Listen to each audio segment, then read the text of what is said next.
Muy bienvenidos, amables oyentes, a un nuevo programa de Diálogo Bíblico. Estamos en un martes 4 de diciembre, tratando de ver algunas cosas lindas de esta ley y el Evangelio. Con ustedes el pastor Horacio Rodríguez, que les habla Raúl Medina.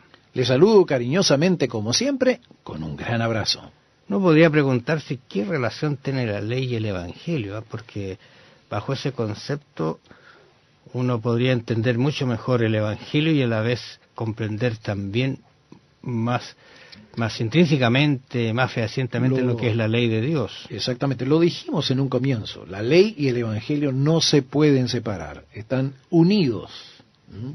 Así es que creo que en ese sentido nosotros tenemos que tener bien claro que el Evangelio son las buenas nuevas de salvación. ¿Y por qué no podemos separar la ley del Evangelio? Sencillamente porque la ley me muestra el problema y el Evangelio me da la solución.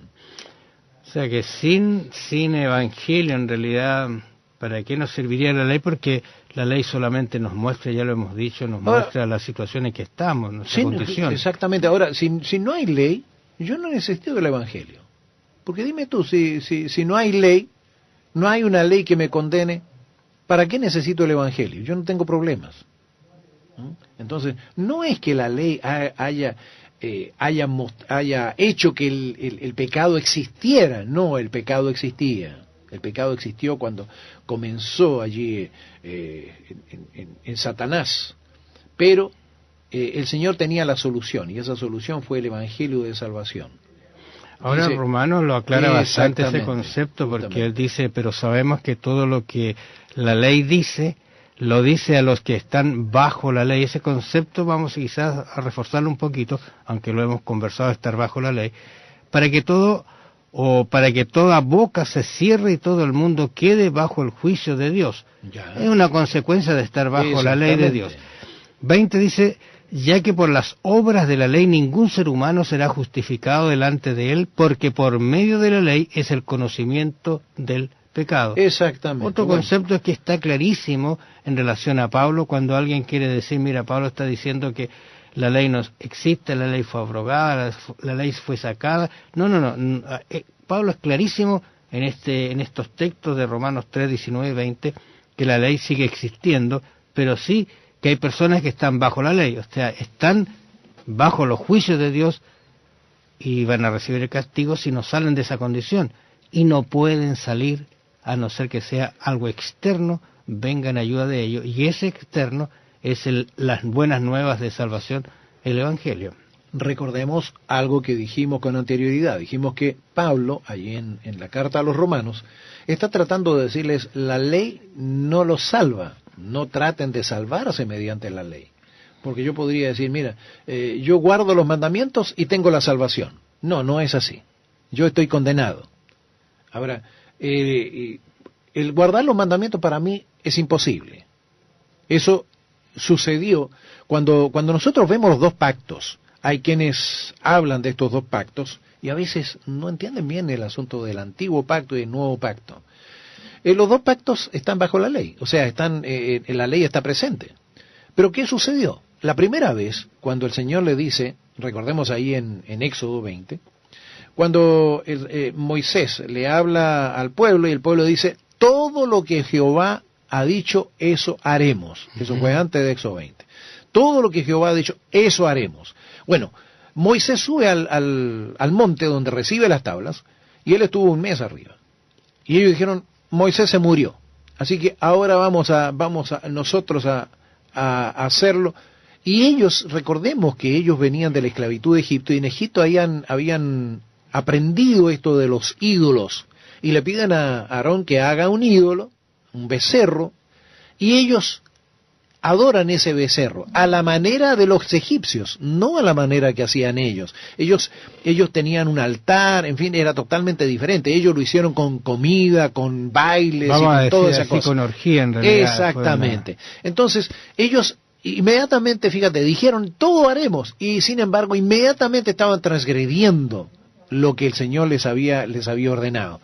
¿Y cuál es el segundo pacto? Bueno, el segundo pacto estaba hecho, dice el Señor, yo pondré mi ley en sus corazones. Y Él ahora es el que ayuda a cumplir esta ley. Yo puedo decirle al Señor, Señor, yo, lo que tú me digas yo voy a hacer. Esa es una declaración bastante atrevida, la que yo hago, porque yo no soy capaz. Porque tengo la tendencia al pecado. Recordemos, el único que ha pisado esta tierra y que no ha cometido pecado es Cristo. Todos los demás, no hay absolutamente nadie que diga yo no he pecado. No he cometido un solo pecado. Recuerda que cuando tú hablabas de que Job era perfecto, bueno, era perfecto como hombre, no significaba que él era impecable. Era perfecto. Dios nos ve perfectos cuando el Señor mide nuestra perfección en la medida de nuestra humanidad. Recordemos, hay un texto que dice, sed pues vosotros perfectos como vuestro Padre que está en los cielos es perfecto. Uno dice, bueno, si Él quiere que yo sea perfecto como Él, es imposible. Claro que es imposible. El Señor no está diciendo eso. No está diciendo que yo sea perfecto como Él. El Señor es perfecto como Dios. Yo puedo ser perfecto como hombre, pero puedo ser perfecto siempre y cuando yo me tome de su mano y camine a su lado y haga su voluntad. Pero el hacer la voluntad de Dios pasa también por la ayuda de Dios. Yo lo único que puedo tener es poner mi voluntad en Él. Y hasta en eso el Espíritu Santo me ayuda. Ahora, este concepto de la ley y el Evangelio sigue siendo muy hermoso porque de alguna manera nos dice que hay una solución a nuestro problema. Si Pablo lo decía así, que en realidad todos estamos bajo la ley, pero alguien nos saca de esa terrible situación en que estamos. Y lo otro interesante, que es un detalle quizá en Romanos cuando dice sabemos, fíjate que Pablo usa muchas veces esta expresión, sabemos, pero como es usual, él se refiere a algo generalmente aceptado por la gente. O sea, estos conceptos de ley eran aceptados, conocidos, no había mucho que repetírselos a ellos porque ellos lo tenían clarísimo. Pero volvemos nuevamente a los salmos, a este salmista que es tan maravilloso para explicarnos estos conceptos de la ley. Y él allí en Salmos 119, 5 y 6, quizá el Salmo 119 uno debería leerlo completo para ver cómo entendía el salmista estos conceptos de relación con Dios en cuanto a su ley. Él dice, ojalá fueran ordenados mis caminos para guardar tus estatutos. Interesante eso, ¿eh? Él está pidiendo que Dios lo oriente, lo guíe para que él no se desvíe de los mandamientos, de los preceptos, de los estatutos de Dios. Y mira lo que dice en el versículo 6, entonces no sería yo avergonzado cuando atendiese a todos tus mandamientos. Yo estoy pensando cuántas veces David fue avergonzado justamente por salirse de esta norma, de estos mandamientos, de estos estatutos.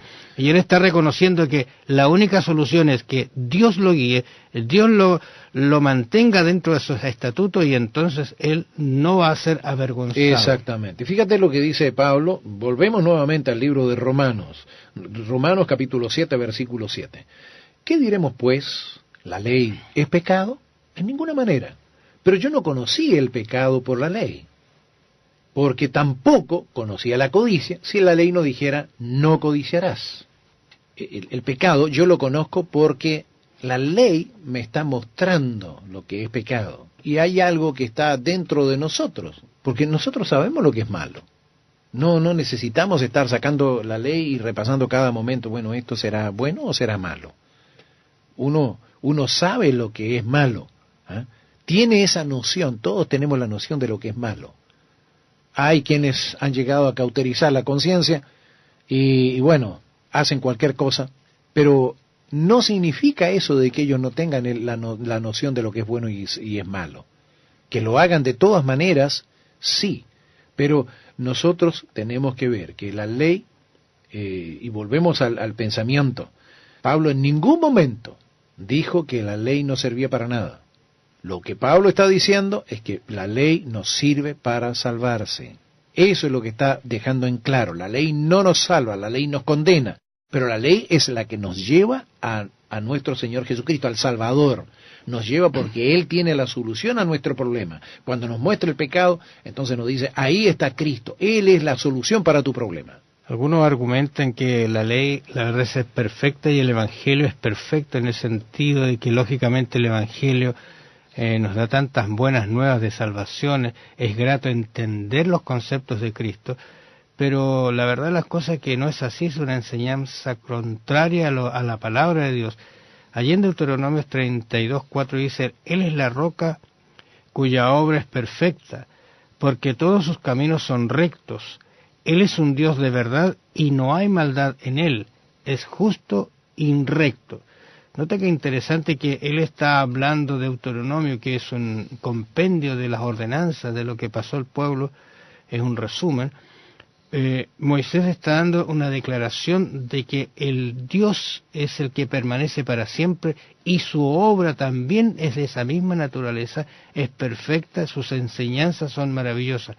Incluso cuando uno va a mirar un poquito Isaías, también tiene un concepto de que nos dice Dios lo instruye a su pueblo y le enseña en lo recto. Nota que interesante porque hay una... es decir, el Evangelio y la ley se complementan pero maravillosamente y los dos eternos son perfectos, llevan realmente a la salvación de las personas. O sea, ¿cómo podríamos nosotros entonces sacar estos conceptos de ley y Evangelio? ¿Cómo podríamos eliminarlos? Volvemos a lo mismo. Tenemos que decir que la ley sin el Evangelio no sirve de nada, el Evangelio sin la ley tampoco. Porque si no existiera la ley, si no existiera el pecado, ¿para qué quiero la solución? La solución es ir a Cristo. Ahora, si yo no soy pecador, ¿para qué necesito a Cristo? Yo necesito a Cristo porque soy pecador. Yo necesito a Cristo porque Él es mi Salvador. Él es la solución de mi problema que yo no puedo solucionar por mí mismo. Entonces, la ley me muestra el pecado, Cristo es mi solución. No podemos separar la ley de la solución, la ley del Evangelio. O sea, en otras palabras, la ley no salva en absoluto, pero sí nos muestra... Nunca se ha dicho eso. Pero sí nos muestra al que nos puede salvar. Bueno, bendiciones, amables oyentes. Nos encontramos mañana en una nueva audición de su programa Diálogo Bíblico. Mire a su alrededor lo que la violación de la ley de Dios ha hecho en la humanidad. ¿Cómo es impactada su vida por la violación de la ley de Dios?